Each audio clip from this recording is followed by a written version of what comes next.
इकबाल अडवाणी साहब, दो आपसे सवाल हैं। एक तो मैं इससे कनेक्ट करूंगा, मैं चाहूँगा चूंकि आपकी मैं मौजूदगी का फ़ायदा लूं कि आज तक ये गुत्थी नहीं सुलझ पाई कि पीटीआई के लोग डिफेंड कर रहे हैं इमरान खान की घड़ी को और कफलिंग को। एक मेरा आपसे ये सवाल है। दूसरा ये कि बिजली महंगी होने जा रही है, ये महंगी ही सुनते हैं हम, ये सस्ती वस्ती नहीं होती इस मुल्क में कुछ चीज़ें। देखिए, आप इस हालात में आ गए हैं कि आपको ये सब चीज़ें करनी पड़ रही हैं। मकसद कहने का ये है कि जो आप बिजली के हवाले से कह रहे हैं, तो हमारे कितने इदारे ऐसे हैं जो बहुत नुकसान कर रहे हैं। जब तक आप उनको प्राइवेट नहीं करेंगे, उनसे जान नहीं छुड़ाएंगे, आपके साथ ये प्रॉब्लम रहती रहेगी, हर चीज महंगी होती रहेगी। क्योंकि वो मुल्क कैसे अफोर्ड करता है जिसकी इनकम ही नहीं है और वो इतने खसारे खत्म नहीं कर रहा।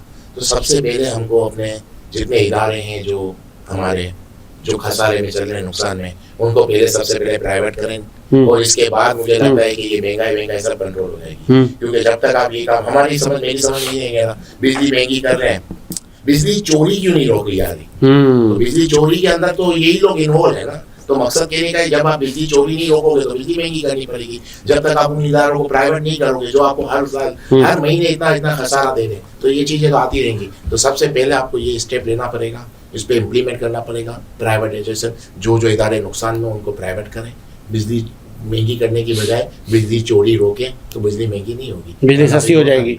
हाँ, आप बिजली चोरी करना उसको क्यों नहीं रोक रहे? तो मकसद ये नहीं कि पूरा आवे का हवा खराब है, उसमें काफी टाइम लगेगा। जो इदारे नुकसान में चल रहे हैं उसको। इकबाल अडवाणी साहब की नजर में खान साहब चोर हैं? सब चोर है मेरे हिसाब से, जितने सियासतदान हैं। खान साहब ऊपर से नहीं है, सब वैसे ही है। अच्छा। खान साहब ने भी चोरियां की हैं। खान साहब भी एक बेईमान लीडर है।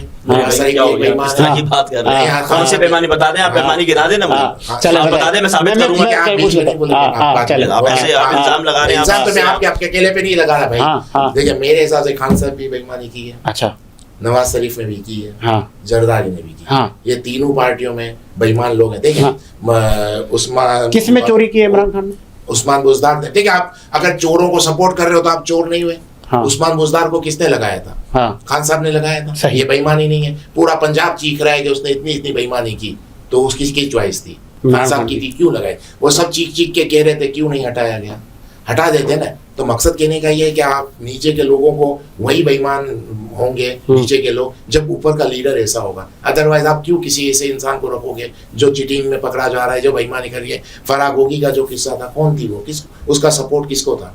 तो आप यही चीजें जो नजर आ रही है, उसी से आप अंदाजा लगाएंगे कि जब आपकी ऊपर की लीडरशिप अगर ईमानदार है, क्लीन है, तो उसकी नीचे की टीम भी ईमानदार होती जाएगी। और अगर आपको पता भी नहीं है और आपको पता है बगैर ये काम हो रहा है, तो इतना आजाद मीडिया था, सब चीजें सामने आ रही थी, आपने क्यों उनको नहीं हटाया? आखिरी तक वही रहे।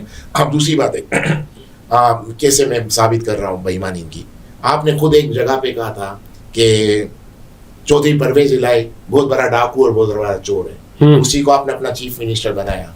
तो ये बेईमानी नहीं है? आप उन बेईमानों को जिनको आप एडमिट कर रहे हैं, बता रहे हैं ये चोर है, ये चोर है, ये बेईमान है, ये सब है, आप कह चुके हो, उसमें तो दो राय नहीं है। फिर आपने उसको क्यों चीफ मिनिस्टर बनाया? तो इसका मतलब आप उनके सपोर्टर हो, तो इसका मतलब आप बेईमान हो। यही बात मैं कह रहा हूँ, इसी तरह साबित होगा। बाकी मैं कोई केस डीलिंग अच्छे क्या, ये चीजें तो दिखा नहीं रहा। ये वो चीजें हैं जो नजर आ रही है। अच्छा, ये तोशा खाना पे भी मैं चाहूंगा आपका टेक लूं, फिर मैं जाऊं इमरान के पास।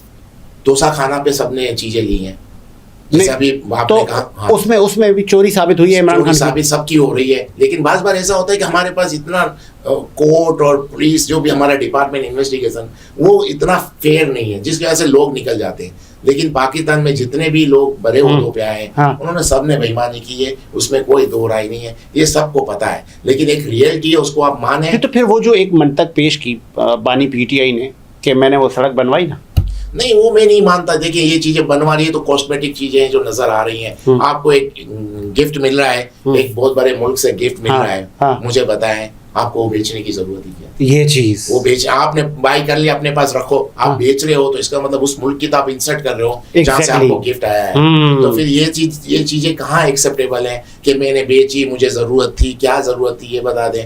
लेकिन मकसद कहने का ये है कि आपको गिफ्ट नहीं बेचना चाहिए। बाकी रहा तोशा खाना में जितने लोग भी आए हैं, यूसुफ रजा गिलानी साहब हो गए, जरदारी साहब हो गए, बेनजीर भुट्टो के बाद जितनी चीजें आई हैं इनकी पीपल्स पार्टी की, सब ने लिया है और सब कर रहे हैं। मैंने तो यही देखा है कि पाकिस्तान में जो भी बड़े ओहदों पे आता है, वो कहीं ना कहीं बेईमानियां करता है।